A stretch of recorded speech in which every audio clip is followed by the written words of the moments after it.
So I am back with the Hebrew boys. I mean, men. Sorry.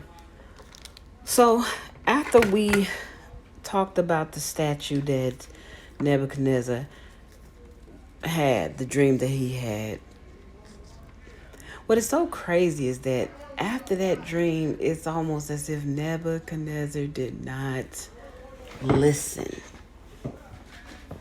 to what God was saying to him.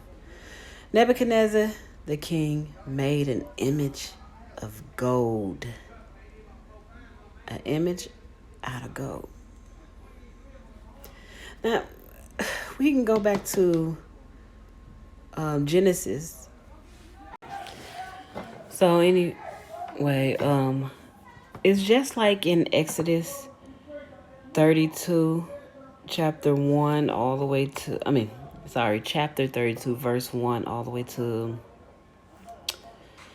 ugh, basically to 15 or more down further. But I'm going to read it just a short distance. It says the golden calf. Now, when the people saw that Moses delayed coming down from the mountain, meaning around this time Moses was up there on the mountain real high talking with God. He was like up there with God basically. And the people was down below. You should know this story. If not, it's in Exodus chapter 32. This is with Moses. So Aaron is down there with everyone, and the people gathered together to Aaron and said to him, "Come make us gods." Now you see where this is going wrong, right? It was a commandment that God already gave them. God gave them 10 commandments.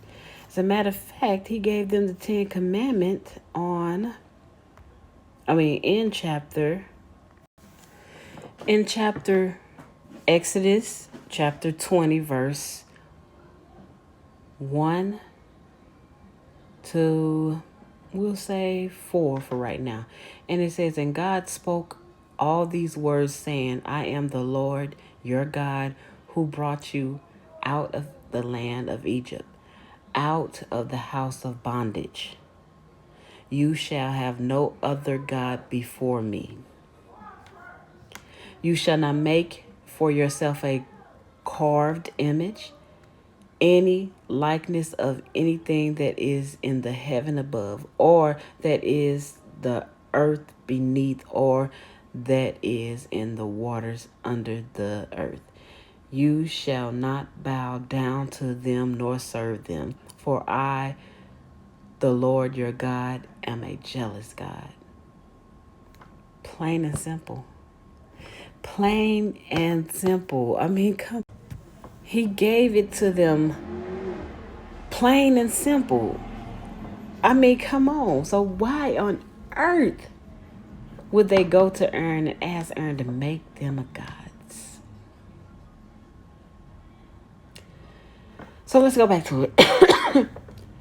"Make us gods that shall go before us. For as for this Moses, the man who brought us up out of the land of Egypt, we did not know what has become of him." We do not know what has become of him. Because they don't see him, they assume that Moses is dead, is no longer coming back, so we might as well just get some gods to worship, because obviously Moses and God disappeared on them. That's their thought. But the problem is also, you know, they didn't say who actually really brought them out of the land of Egypt. They said it as if Moses was God that brought them out of there. Moses was being led by God. All of them was being led by God. They started being so ungrateful, talking about, "For as for this Moses, the man who brought us up out of the land of Egypt, we do not know what has become of him." So now they are like, okay, well, we haven't seen Moses in a long time now. So it's like we need someone to worship, something to worship. So make us. basically. Make us a make us gods that shall go before us. God did go before them. God led them all the way to where they are.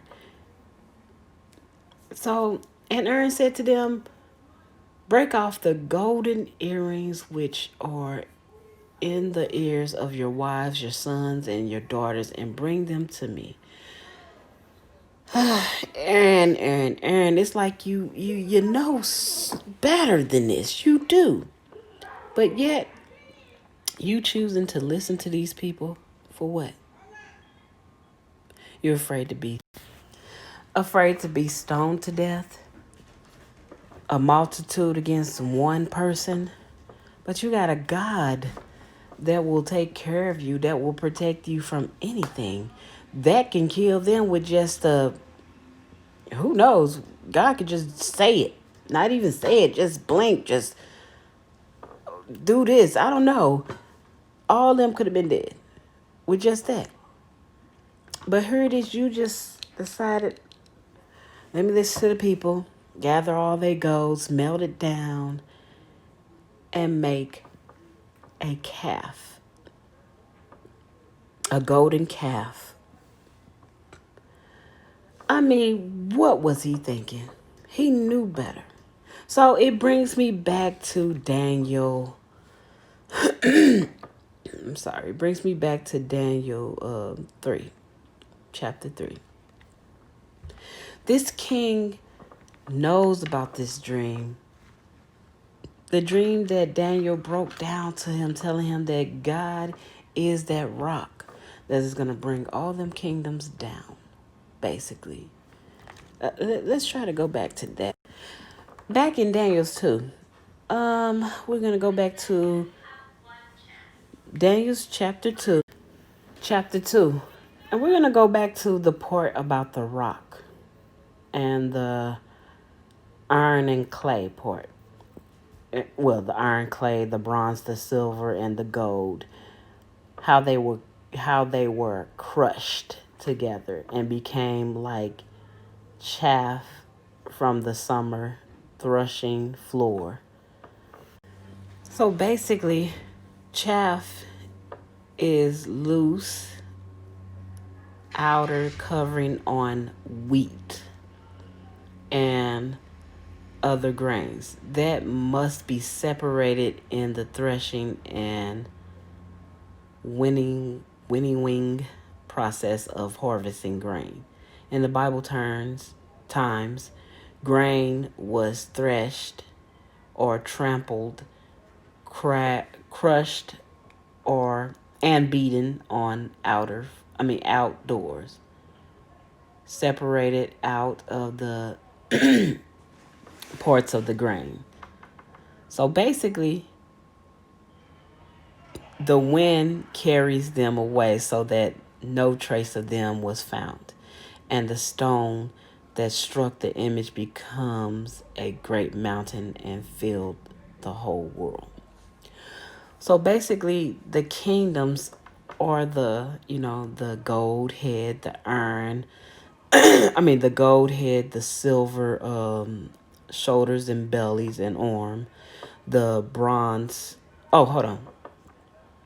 The golden head, the silver arms and shoulders and chest, I believe, the bronze stomach and thighs, I believe it said, and the iron legs and bottom of the feet, and the clay toes. I think that's what it was saying. All of that will be crushed together and become like shafts. Shafts, they're loose. They're like wheat, covered on wheat and other grain. It's really light, I believe. If you, I wish I could show a picture of that, but it's really light from what I see of it. And it's going to be the wind is going to carry them away. Wow. And there will be no trace of them found.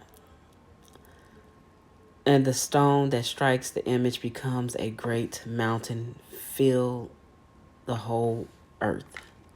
Now, let's get a little bit more into it. As you saw in the iron mix with,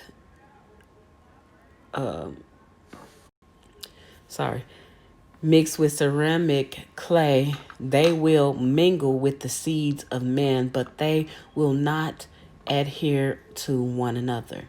Just as iron does not mix with clay, and in the days of these kings, the God of heaven will set up a kingdom which shall never be destroyed. The kingdom shall not be left to other people. It shall break in pieces and consume of these.